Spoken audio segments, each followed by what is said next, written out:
There we go. We're back in action. Back in action. They released you, huh? All right. Hey. Hello there, What, Cash. I think we got to the point where my dad There. ended up being dropped off at the hospital by his Cash, stop it. employer. Stop. No. And- Be nice.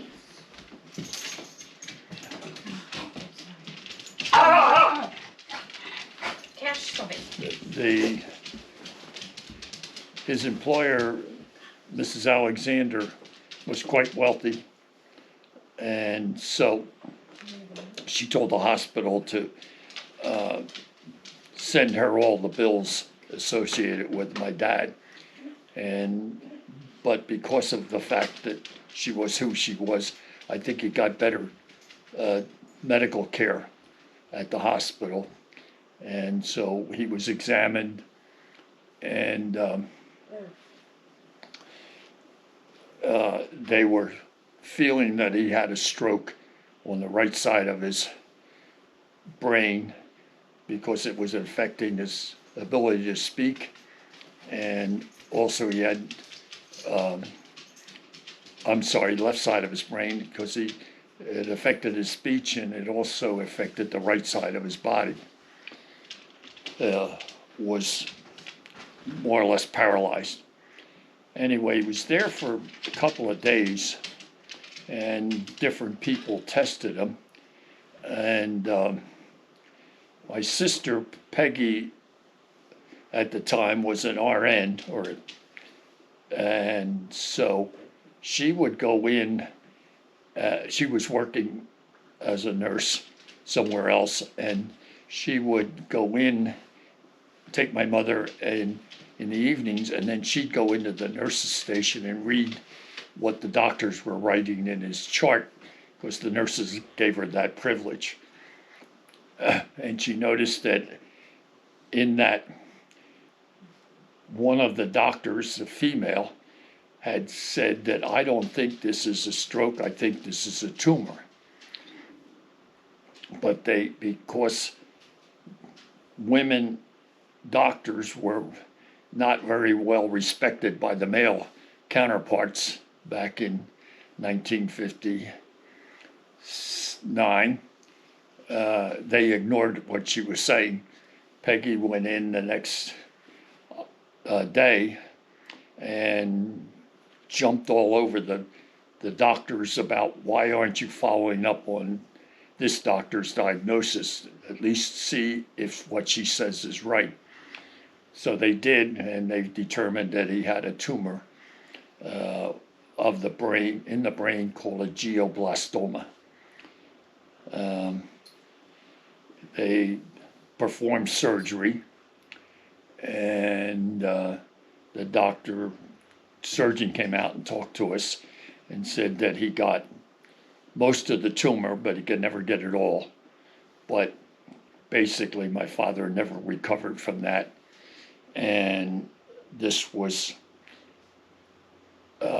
early April, and he lasted till June 8th.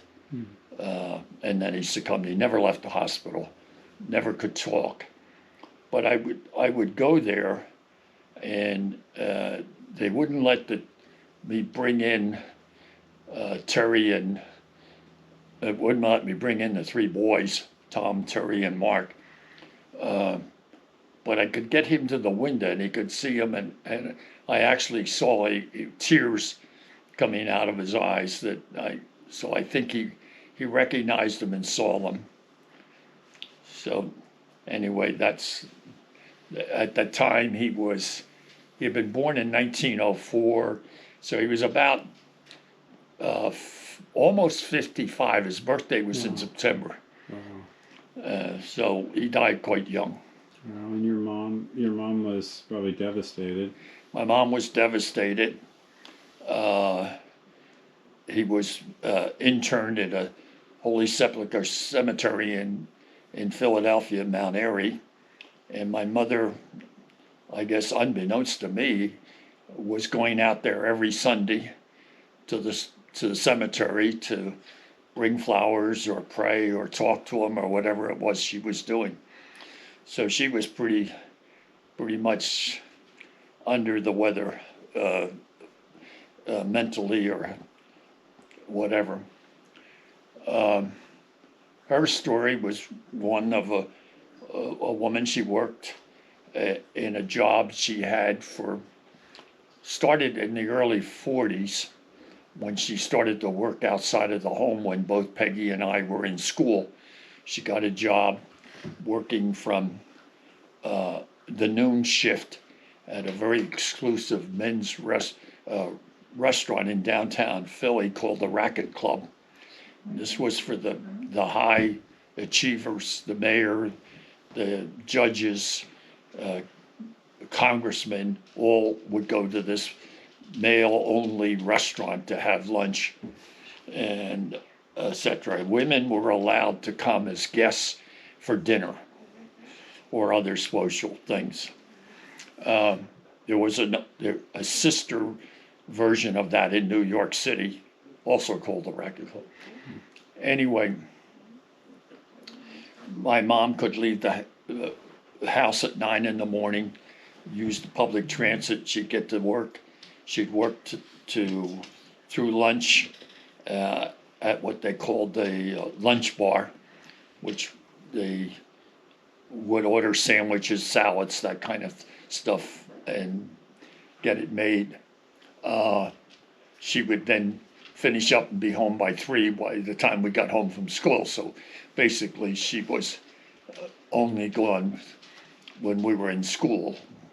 Of course, the summer was, she worked all summers. Anyway, she did that up until the day she was coming home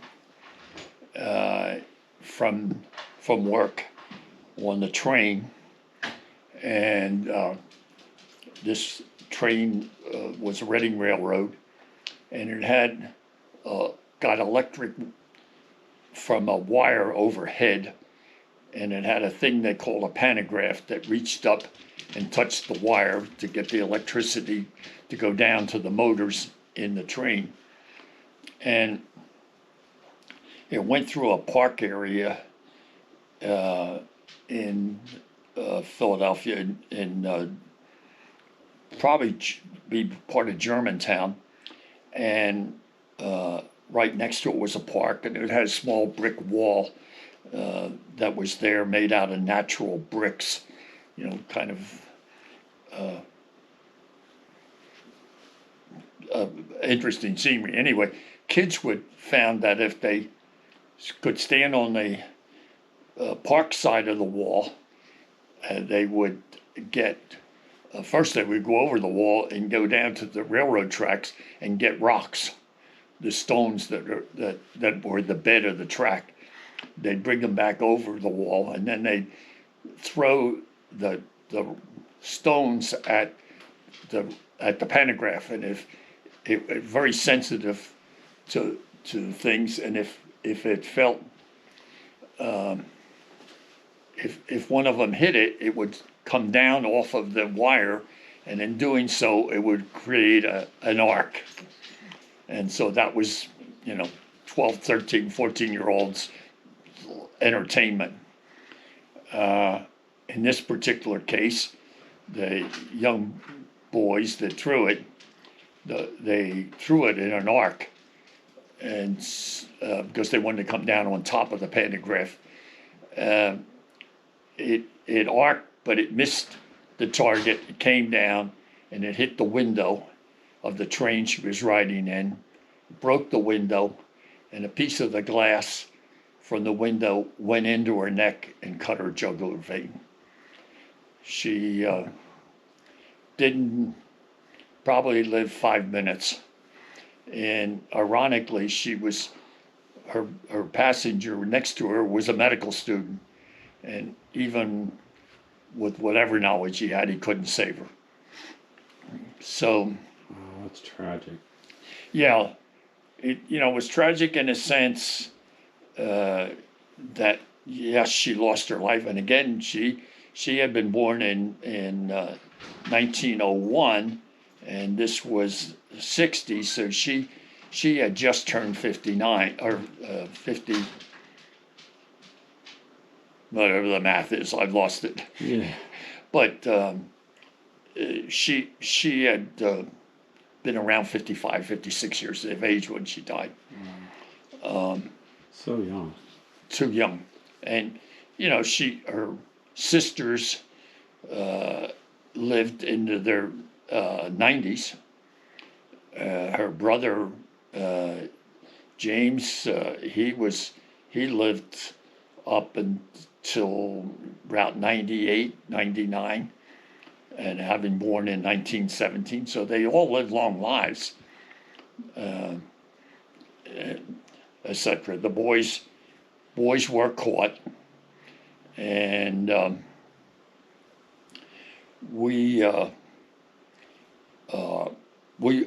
I refused, and Peggy refused to prosecute them. We just felt that this was innocent child play. You know, they made the rocks available for them, and it's just a thing of curiosity. So I didn't see any sense in punishing them. I don't know whatever happened to them, because they were like 12 or 13 at the time. Their parents did, the mothers did come with them and visited my wife, Dorothy. A night I happened to be at school, so I never got to meet them. But anyway. Wow. It's too early. Yeah, exactly. And your mom got some time with the grandkids, with the Tom, Terry, and Mark. Yeah, All of it. yeah. And she loved being a grandma. Yeah, that's yes, so true. Yeah. Wow. She tried bribing them, Tom in particular. She wanted Tom to come when he was an only child. She wanted him to come stay with her. Oh, tell me that story. And so she was trying to get him to come and spend the night with her. And so she offered him a red wagon if he would, he would come and stay. And Tom was having no parts of this. He was not going to go stay with Grandma. Not even for a red wagon? Not even for a red wagon. Okay. But in the end, he got the wagon anyway. Oh, he got it. She wasn't totally up to bribing, but yeah. Wow. But what she would get, Dot's sister Eileen, she would get her to come and spend the night with her. Oh, perfect. And because Mom was the oldest of the O'Donnells, so she was very motherly. Okay, so I'm gonna jump around a little bit on you, and I have a question about you as an adult or as a dad. What is your very first haircut story? No, sorry, this was you as a kid. Your first haircut story. Oh, me getting a haircut? Because I also want to know about when you gave the boys haircuts. But let's start with you getting a haircut. Because I think you had pretty long hair, right? As a yeah. as a little Well, boy. yeah. I was about 2, and I had long blonde hair down to my shoulders, of which there's a picture around. And the problem is that I was identifying as a girl, and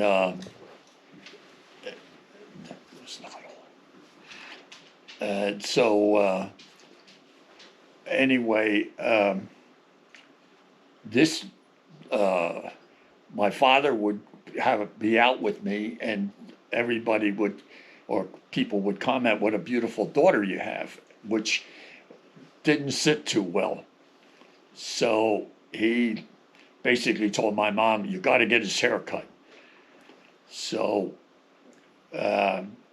she took me on a trolley car to downtown Germantown, and took me into the photographers, the professional photographers, and got my picture taken. And then right next door was the barbershop. And so I got my hair cut. That's the famous photo. That's the famous photo. Now, most of the trolley cars had a driver and a conductor. The conductor sat halfway back in the car and collected fares before you got on in the front, you got off in the middle. And the conductor was just before the middle, so he collected the fare as you were getting off. And most of them were Irishmen. So on the way down, my mom saw them and they made some comment or whatever.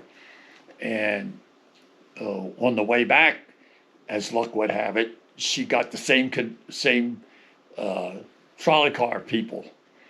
And they immediately wondered, what the hell happened to the beautiful girl she just went down with? But yeah, that was the haircut. Where did she go? Where did she go? Where did the blonde go? Oh, that's great. I love that picture. My sister Michelle was very curious about things that were delivered to your house when you were young. You know, things like ice or anything else. Things that we don't normally see anymore unless we do DoorDash or something like that. Yeah. Well, everything was basically delivered. The newspaper was delivered by a delivery person, and at I don't know, 12 or 13, I was a paper boy, but also the milk came via delivery man. People got ice because we didn't have electric refrigerators. We had Isobox. What's an ice box? This was basically a refrigerator that was mechanical in the sense that it was just a box with insulation that you had a section you could stick a block ice in. Wow. And most houses had an ice pick. So if you wanted ice for your drink, you just chip away at the block. Wow. Put it in your drink and so forth. In our house, you would have to collect the ice would melt. So you had to have a pan under it to collect it. In our house, we had a shed in the back that was not insulated, and we put the ice box out there so that in the winter, Mother Nature would help keep it cold. And summer, it was summer, you just had to do it. So they ingeniously just cut a small hole in the floor under the ice box and let the water just drip out on the pavement, and that was it. Now, how about the milk? Like, would the milk just be like regular milk, or was there layers of different types of milk on the milk? Well, originally, the milk came in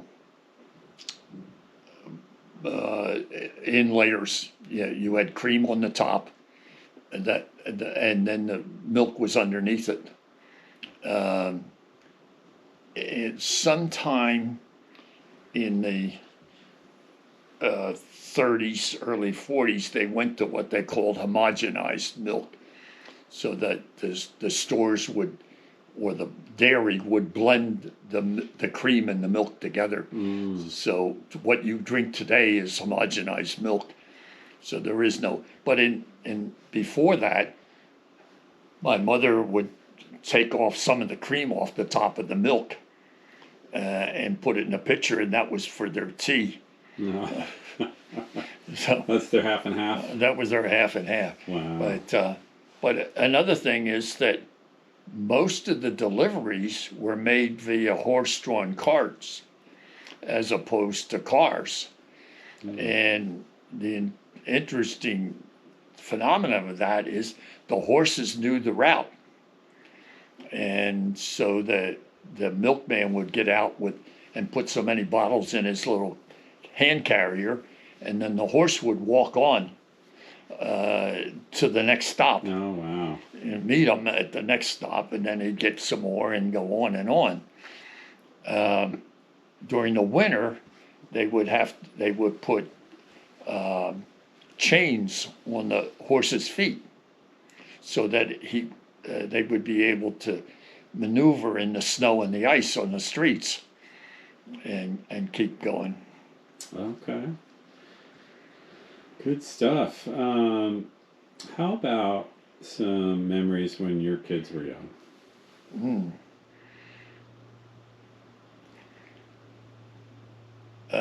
And then you could add in like some favorite family vacations in there too. Yeah. Well, I was a busy man between working and going to school and basically doing homework.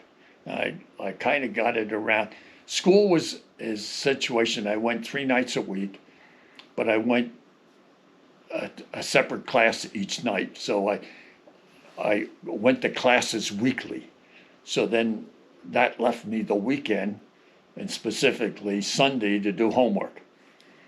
And so I would start after church, and Dot and the kids would get down for their naps, and because they were little, and I could go in my room and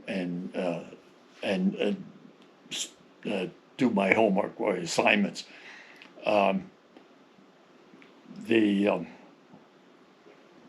For vacations, we like to go to the beach, and we had a spot we would go. It varied. When first year or two, when Terry and Tom were little, we went to Atlantic City, and more specifically, probably a community called Margate, which is in the south end of Atlantic City. And then after that, and that was a boarding house. So we had a bedroom in a house with 2 kids and kitchen privileges and so forth. And they were the Gallaghers, Neil and I don't remember what her first name was, but anyway. Ironic, I met them through my mother, because that's where my mother used to take Peggy and I to Mrs. Gallagher's once for a week every summer. And so after that, we went to other beach community, kind of out of the way. There was more popular ones like Wildwood, Ocean City, etc. We had one, I can't remember the name of it. If I looked on a map, I could probably figure it out. But we had a place we would go there.